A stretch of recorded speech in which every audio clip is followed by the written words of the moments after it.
ये कहानी है 1938 की, कैरली नाम के एक आदमी की, हंगेरियन आर्मी में, और वो उस कंट्री का बेस्ट पिस्टल शूटर था।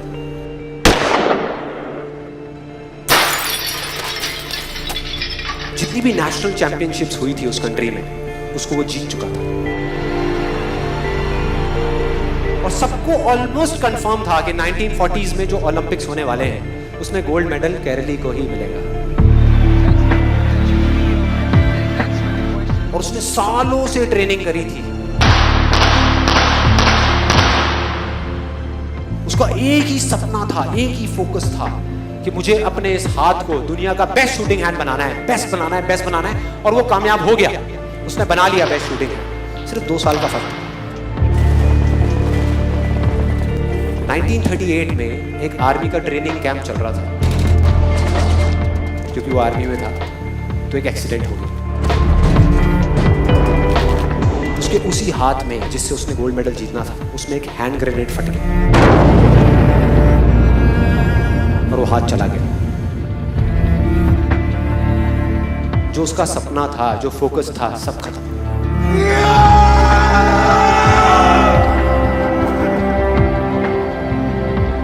उसके पास 2 रास्ते थे। एक तो ये कि वो बाकी की पूरी जिंदगी रोता रहे और कहीं जा करके छुप जाए, या अपना जो गोल था जिस पे उसने फोकस किया हुआ था उसको पकड़ करके रखे। तो उसने फोकस किया उस पे नहीं जो चला गया था, जो उसके पास नहीं था। उसने फोकस किया उस पे जो उसके पास था।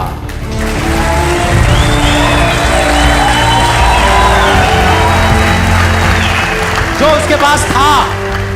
और क्या था उसके पास में? एक लेफ्ट हैंड, एक ऐसा हाथ जिससे वो लिख तक नहीं सकता था।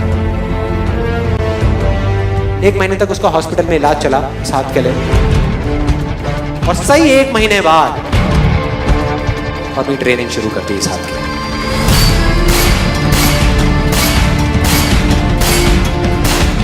ट्रेनिंग के 1 साल बाद, मतलब कि 1939 में वो वापस आया।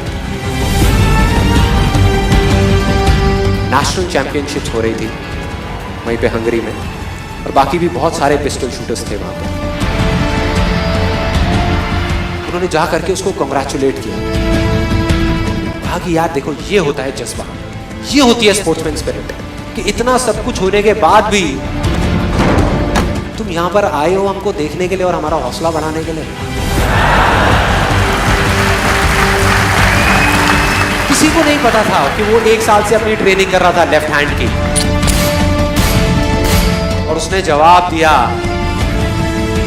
मैं यहां पर तुम्हारा हौसला बढ़ाने नहीं आया, तुम्हारे साथ कॉम्पीट करने आया हूं, तुमसे लड़ने आया हूं, तैयार हो जाओ।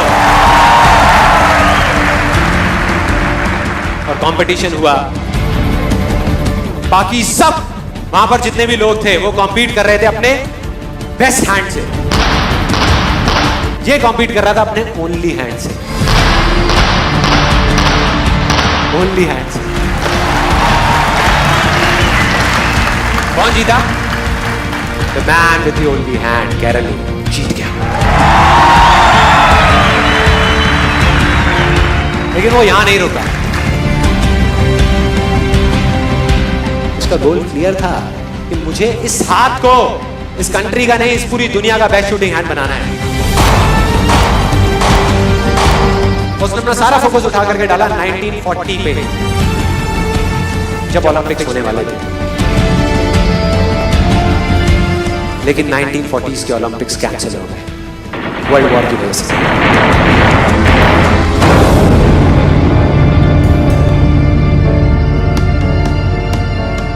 उसने अपना सारा फोकस उठा करके कहां डाल दिया? 1944 में जो ओलंपिक्स होने वाले थे उसके ऊपर। 1944 में जो ओलंपिक्स होने वाले थे वो भी कैंसिल हो गए वर्ल्ड वॉर की वजह से। फिर से कैंसिल।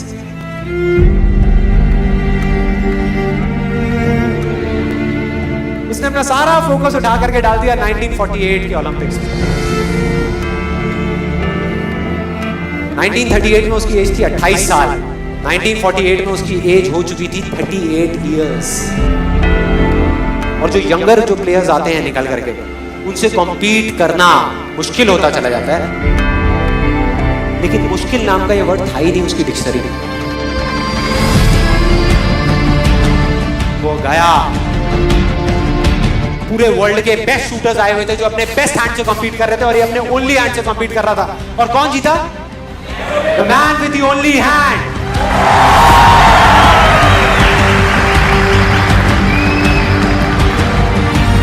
लेकिन वो तब भी नहीं रुका। 1952 ओलंपिक्स, दोबारा कॉम्पीट किया उसने, और इस बार गोल्ड मेडल कौन जीता? गैरल ली। 4 साल बाद दोबारा से, और पूरी की पूरी हिस्ट्री को बदल करके रख दिया ओलंपिक्स। इस पर्टिकुलर कंपटीशन में उससे पहले किसी भी एथलीट ने लगातार 2 गोल्ड मेडल्स नहीं जीते।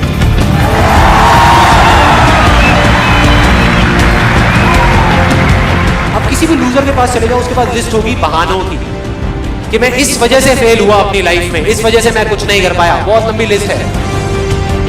और दूसरी तरफ विनर के पास चले जाओ, उसके पास में 1000 वजह होगी वो ना करने की जो वो करना चाहता है, सिर्फ एक वजह होगी वो करने की जो वो करना चाहता है, और वो कर जाएगा।